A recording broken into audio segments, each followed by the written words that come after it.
Hello, this is Tim. I wonder if you've seen Luca. It's a great, great film. It tells the story of Luca and Alberto, who are two sea monsters hiding out in a small Italian seaside village. And it's a sort of coming-of-age movie. They're going outside the safe and they're discovering themselves. And it's directed by a wonderful man called Enrico Casarosa. I think it's got elements of The Little Mermaid, the boy who lies awake and wants to know what life is up there or out there, over there, like Hunchback of Notre Dame. They face their fears, and they also face the fears of their family, the mother and father, who conquer their own fear to search for Luca, who's gone missing. The writer who wrote this is called Mike Jones, and he also did The Sprawling Soul, and this is so much better by far. And also, it's got a Vespa in it. Those wonderful little scooters. So you're taken back to the world of cinema paradiso and romanzo criminale or Roman holiday, Nanni Moretti, who I think was one of the early stars to pick up a Vesta, and he saw its potential. It's a symbol of la dolce vita. Italy, the land of the Vespa. In Luca, interesting fact here. In Luca, the Vespa that is used is the later model, which was almost used in the film Roman Holiday, where the light is on the handlebars, moved up from the handlebar onto the handlebars from the mudguard.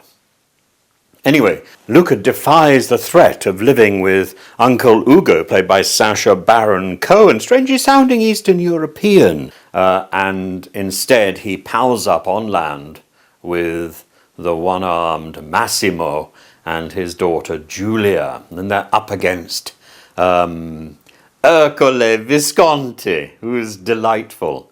And remember the phrase "Silenzio, Bruno." There are problems with the film. I identify really only one major problem, which is the Giulia character, who looks so promising as this confident girl. She gets sort of shunted aside. She gets shunted to the sidelines, which then sort of favour a buddy caper between Luca and Alberto. And there could have been so much more.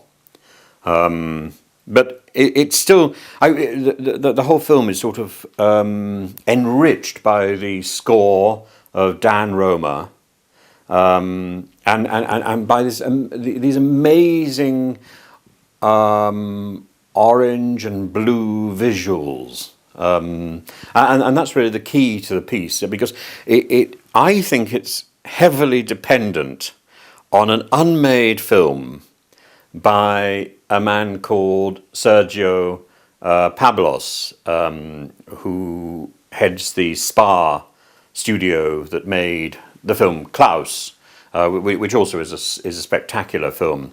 Anyway, this film, which was never released, was called Giacomo's Secret, and it was set in Tuscany in 1948. It seems to have been a cross between Zorba the Greek and The Music Man, and it was developed for release in 2008. I was terribly excited by it, and there was a very, very small teaser, but sadly all that exists of the film that I know of is that small teaser, and that seems to have disappeared from the internet. It seems to have evaporated recently. So all praise to Luca. And well worth watching on Disney Plus or wherever you access these films.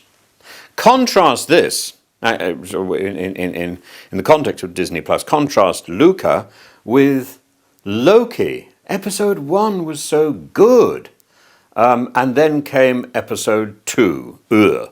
I shall persist. I shall persist. I shall get on to episode. In fact, I started watching episode 3 last night, and I thought it has the potential to be better. So I'm not so disheartened. But remember, this is Disney Plus playing catch up with Prime and Netflix, and I'm afraid, despite the wonders of Tom Hiddleston, it's not as good, as innovative as The Mandalorian.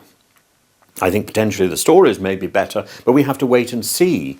Disney Plus stories seem to take some time to get going in these episodes.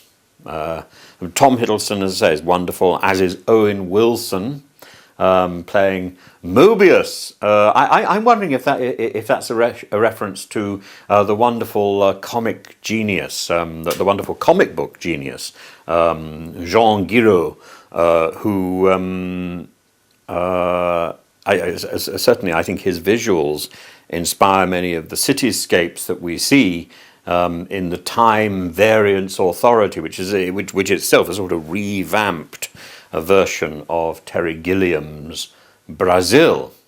So